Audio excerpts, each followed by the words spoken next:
What is up, guys? Welcome back to another episode of the Fantasy Fellow Show. My name is Kyle. Tonight, it's Friday evening. I'm going to go over my Week 11 preview. We're going to open up my start-sit charts, and I'm basically just going to go through each game. I'll tell you guys the practice reports and everything that we need to know going into the game and anything to watch for over the next couple days leading up to the game. So let's hop right into a screen share. I did post the link to this article in the description. I'm also going to post it in the comments if you guys want to check it out and follow for yourself. But let's get right into it. Sunday early games here. You have the Steelers at the Browns. The Cleveland Browns picked to win by 2 points, 34.5 implied in this one. This one's going to be a defense-heavy type of situation. On the Brown side, we know Deshaun Watson's out for the year. We're going to see Dorian Thompson-Robinson start. The last time we saw DTR play, he threw 3 interceptions. I think he got maybe 1 point something fantasy points. It just wasn't a very good outing for DTR, and I believe it was against the Ravens. I can't remember if that's true or not, but it was a rough day for DTR, and the offense struggled as a whole. But I expect him to play better in this game. It is a tough matchup against the Steelers, but I'm not trusting him in Superflex leagues. He should be added though in Superflex leagues. I do think I trust Jerome Ford to get a bunch of work here. They're going to focus on the run game for the Cleveland Browns here, so I like Ford as a running back too. Amari Cooper is he probably should be ranked as a wide receiver 3 flex. I'm going to start putting him probably in the Garrett Wilson category where, he can still make big plays. He's a good player. We just don't trust the quarterback. So I think he's more of a wide receiver 3. David Njoku could be okay. I don't know if I trust him though. So there's a lot of questions on this team. And then Kareem Hunt, just because the Browns are probably going to be running the ball even heavier than they would have if Deshaun Watson was playing. So Hunt, a little bit of an interest there. Start that Browns defense, and then we're going to leave Elijah Moore, Strong, Dorian Thompson-Robinson, and PJ Walker, Cedric Tillman, all those guys on the bench. On the Steelers side of things here, you're starting Najee Harris despite the tough matchup. I think Deontay Johnson's a guy you want in your lineup. I kind of want to get Jaylen Warren in there too as a flex. George Pickens is the big question mark here. The Browns are very good against they're good at everything. They limit all the fantasy points here. And I do want to start that Steelers defense. I think Pat Fryman's coming back, but I'm not trying to throw him out there right away. He's going to need to ramp up and get his snap counts and his routes up. And then I'm not playing Kenny Pickett in a super flex league. I did add these numbers down here, guys. So these are the fantasy points allowed at the position. So the Steelers, they rank number 12. They're allowing about 15 points per game to the quarterback. They rank number 20 against the running back. So there are roughly 22 points up available for Jerome Ford and Kareem Hunt. The receivers is where you want to take advantage of the Steelers. So maybe Cooper gets there for you. And then the Steelers are pretty good against tight end. You look at what the Browns are doing, though. They're elite pretty much everywhere. So I kind of want to avoid some of these things in this game here. So tough game, defense game. Start both defenses. Moving on to the Bears at the Lions. We're getting Justin Fields back. I think everything is looking good on this side here. I did notice, I want to pull up the practice report because I noticed Deonta Foreman is questionable heading into this one.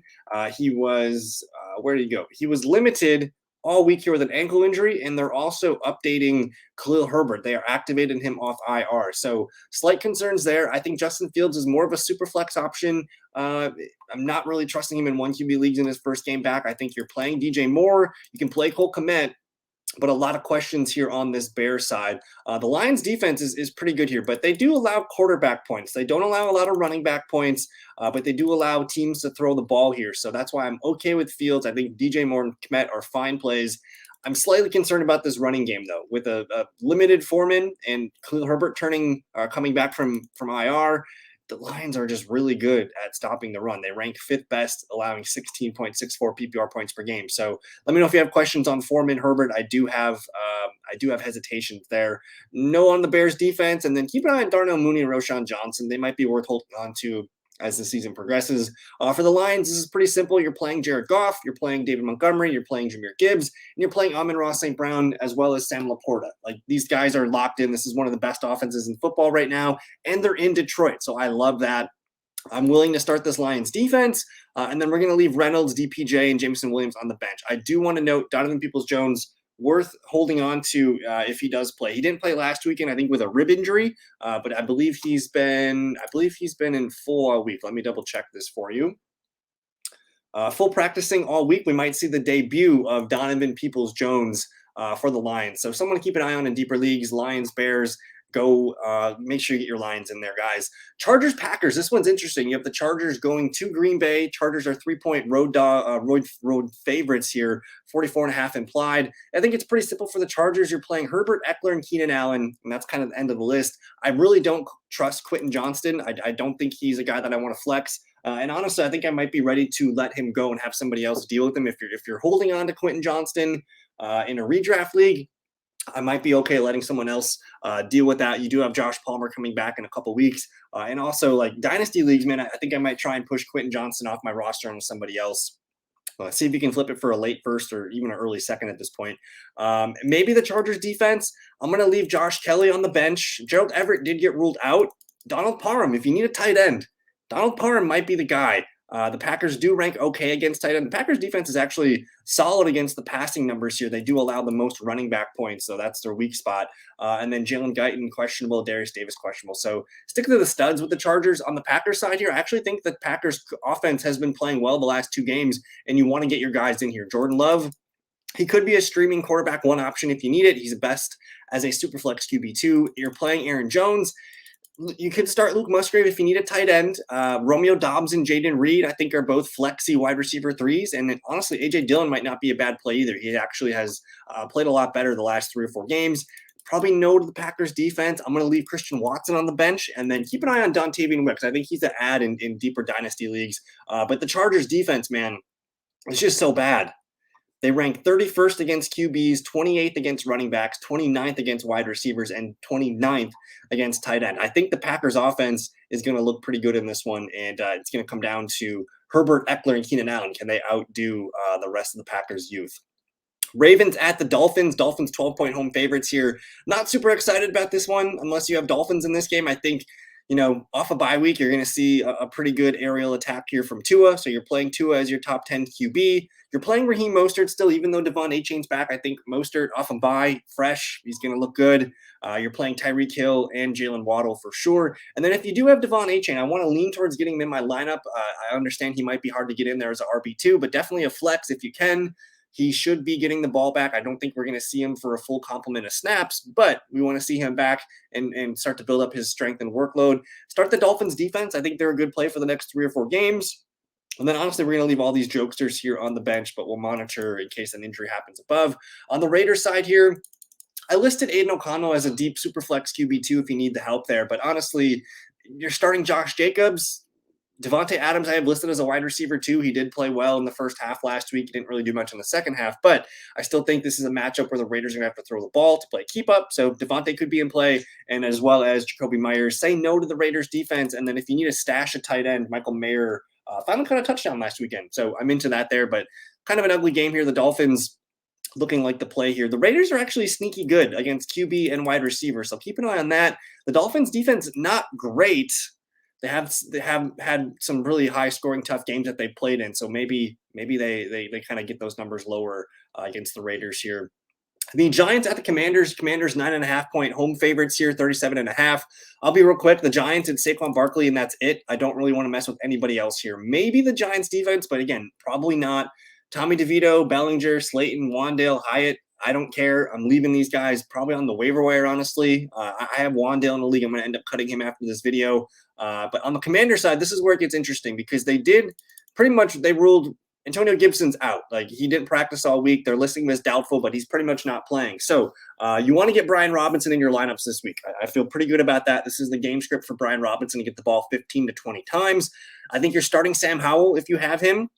He looks great in Superflex leagues. He's been absolutely phenomenal this year and surpassing all of our expectations. You want to play Terry McLaurin. I think Logan Thomas is a streamer. The questions probably come with Jahan Dotson and Curtis Samuel, which I have both ranked as flexes. But hey, the Giants, man, pretty bad against wide receiver. They are the worst against wide receiver here among the other positions. So I'm fine with Dotson and Samuel as deep wide receiver 3 flexes. I think that Commanders defense is startable, and then we're going to leave these guys here on the bench. But again, I mentioned Gibson probably not playing in this one. Get to know the name Chris Rodriguez Jr. We're going to get an extended look at him. If he looks good, maybe he earns more work going forward. So keep your eye out for Chris Rodriguez Jr. Commanders should light up the scoreboard.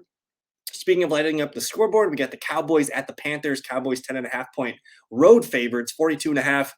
Start your Cowboys. You're starting Dak, CeeDee Lamb for sure.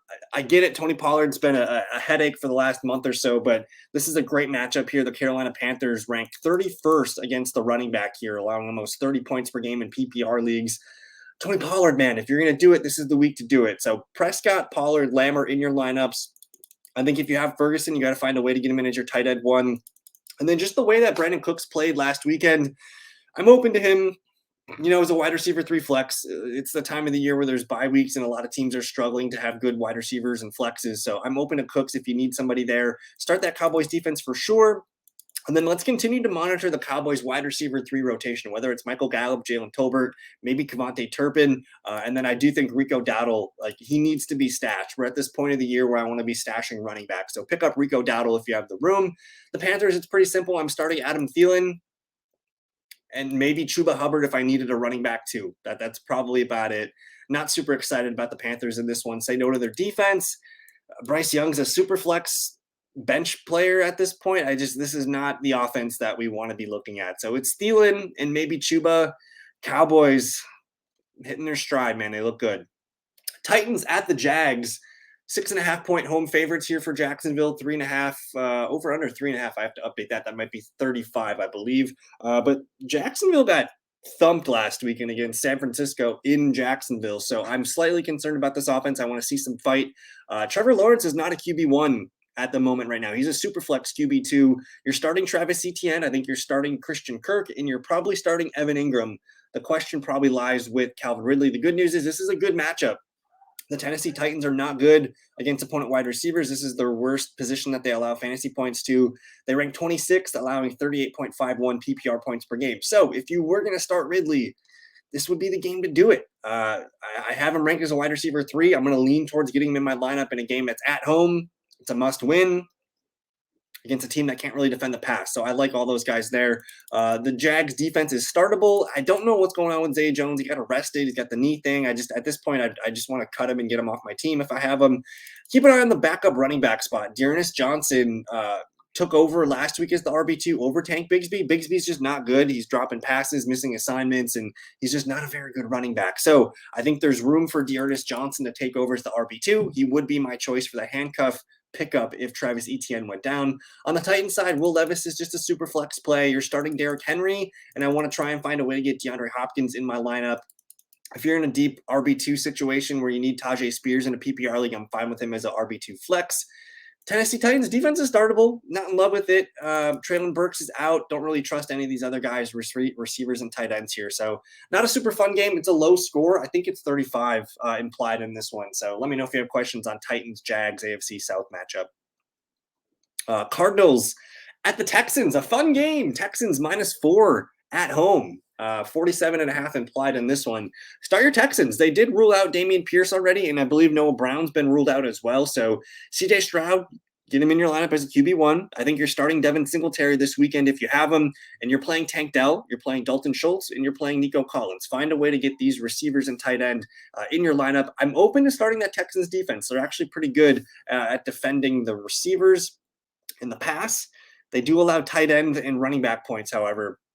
Again, Dameon Pierce, Robert Woods, Noah Brown, leave these guys on the bench. On the Cardinal side, I did rank Kyler Murray as a QB2 for Superflex leagues. I think if you need him in a QB1 league, let me know. I think he's a fringe QB1. I still feel better about him as a QB2 than I do about him as a QB1. You're starting James Conner, and I mean, at this point, you're starting Trey McBride. Ride that hot hand. He is their best player right now. And then I think Marquise Brown could be flexed. I'm not super excited about him. It's a tough matchup. The Derek I can't remember the Texans corner, but he's very good. What is the Texans cornerback name? I can't believe I'm blanking on this one. He's very good. He was a top 10 pick. Why can't I think about it? Derek Stingley. My mind kept going to Devin Singletary. I'm just entranced by Devin Singletary here. But yeah, Derek Stingley's very good. So let me know if you have questions on Marquise Brown. I'm going to lean towards benching him. Otherwise, just say no to all these guys. I think Michael Wilson, Rondale Moore could be stashed, but I'm not playing them in any serious leagues here. But Texans are balling out right now. I'm going to lean towards their defense and their offense playing well and getting those guys in my fantasy lineups. I did want to add, Arizona added Michael Carter, the running back from the Jets. They got him off the waivers here. Worth a stash, worth a look in deeper leagues. Sunday late games here, you have Tampa Bay at 49ers. 49ers picked to win by 11.5, 41.5 implied on this one. 49ers, man, they looked really good last weekend, and now they're at home. You're starting Brock Purdy, CMC, Ayuk, Debo, and Kittle. I shouldn't have any questions on these guys unless it's Purdy in a QB1 league. Start the 49ers defense, and then continue to stash Elijah Mitchell, Jawan Jennings down there just in case. On the Buccaneer side, Baker Mayfield's looked really good as a QB2 in Superflex leagues. And honestly, Rachaad White's been one of the hottest running backs in the last month. So he's into my lineup. Mike Evans, I think, is still in your lineup, and same with Chris Godwin. That's kind of it. Like, this game's really simple for fantasy football. Get your guys in. I'm not going to play it cute with anything here. Probably not the Bucs defense for sure. Keep an eye on Cade Otton. He's playing good as a tight end. Trey Palmer, Chase Edmonds just down here. But it's really showing up 49ers here. Enjoy the 49ers offense. Jets at the Bills. Bills are reeling here. 7-point home favorites, though, 40 implied. It's pretty simple for me on Buffalo side. You're starting Allen and Diggs and Kincaid for sure. I want to lean towards getting James Cook in my lineup. Now, the Jets are like a dominant defense, but they do allow running back points. They rank 21st here. They allow about 23 PPR points per game. So if we do continue to see this James Cook, Latavius Murray split, maybe there's room for 10 to 12 points from James Cook in this game here. So even though it's the Jets, I know it looks scary, but I think James Cook could have a nice game. Gabe Davis and Khalil Shakir, these guys are emergency flex plays. Again, this is the number one passing defense against wide receivers here. So probably not starting Gabe or Shakir if you need them in a desperation situation. Sure. Start the Bills defense though. And then I want to monitor Leonard Fournette essentially. Is he going to be active in this one? Because I'm interested there. On the Jets side, offense is looking okay. You got Zach Wilson as a QB2 and Superflex option. You have Breece Hall and Garrett Wilson who are in your lineup. Garrett Wilson did pop up on the injury report, but he says he's good to go. And then, hey, if you need a tight end, maybe Tyler Conklin. Otherwise, that Jets defense is startable. I got to remove Michael Carter here. But I did see a blurb about Dalvin Cook getting potentially more work. So keep an eye on that. Not super excited about this game, though. I think it could be a low-scoring game. Seahawks and Rams. I'm actually excited about this one, but I need to show you. I'm concerned for the health of Tyler Lockett here, guys. He was DNP all week, Wednesday, Thursday, Friday. Usually the Seahawks are very, very conservative, and they'll give him a day off or two sometimes. But the fact that he didn't practice all week, I'm concerned here. Seahawks are 1-point road favorites here, 46th implied in this one. You're starting Geno Smith as a super flex option only. You're starting Kenneth Walker, I think. You're starting DK Metcalf. And then honestly, right now with this Tyler Lockett news, like if he doesn't play, you're starting Metcalf and Najigba. And honestly, even if Lockett plays, I think I might be ranking Najigba higher than Lockett. So I want to lean towards DK and JSN this week. Zach Charbonnet, if you need a deep flex, RB2, he did have 10 PPR points last weekend, so I'm open to that. I think the Seahawks defense is startable, but man, Matthew Stafford's back, Cooper Kupp, and Puka Nacua had his week 1 debut against this team and lit them up. So maybe not super excited about the defenses in this one. Keep an eye on Jake Bobo if Tyler Lockett can't go. On the Rams side, like I said, Matthew Stafford's in. He's playing. He practiced all week. He's a QB2 for Superflex leagues. I do think Darrell Henderson gets one more start this week, and he can be your RB2 in your lineups. Cooper Kupp is in. Puka Nacua is in. And then if you need a deep, disgusting RB2 flex, I suppose Royce Freeman. And hey, if you need an even deeper, disgusting wide receiver 3 flex, Tutu Atwell, maybe he makes a play in this one. But this one's kind of fun. I don't really know what to expect. Seahawks-Rams divisional game here. Rams are healthy. Could be fun. I'm actually excited about this. But yeah, we got to monitor Tyler Lockett. Sunday Night Football. Alexander Madison's really thrown a wrench here in the plan. He got the concussion last weekend. He cleared concussion protocol today. He didn't practice Wednesday, limited Thursday, full practice today. I don't know if he's going to play.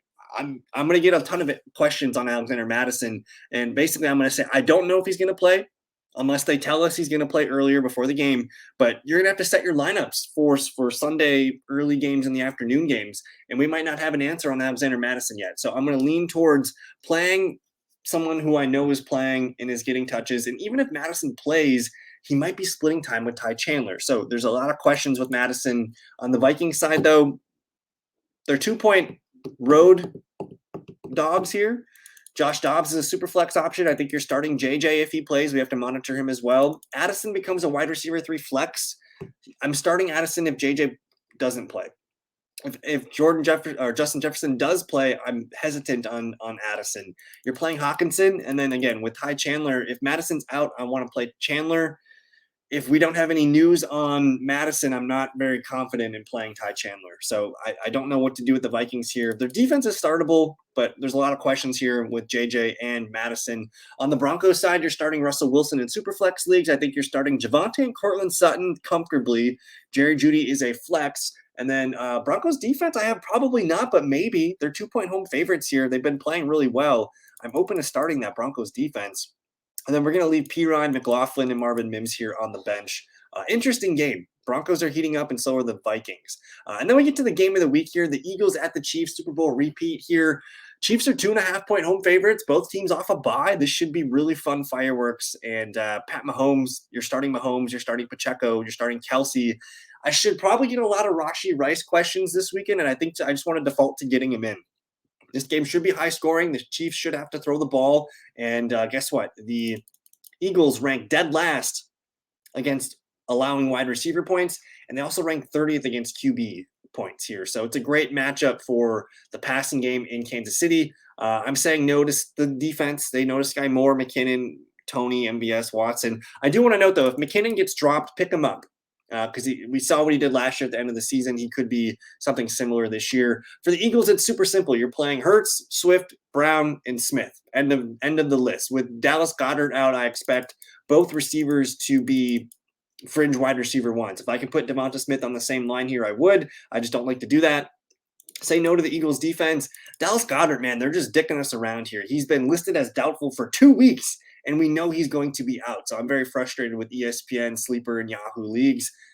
Nobody else is worth starting here. Kenneth Gainwell worth stashing, though, and that's about it. So fun game. Last night was not a fun game. Oh, my God. This Thursday night game, guys, we lost Joe Burrow, Mark Andrews.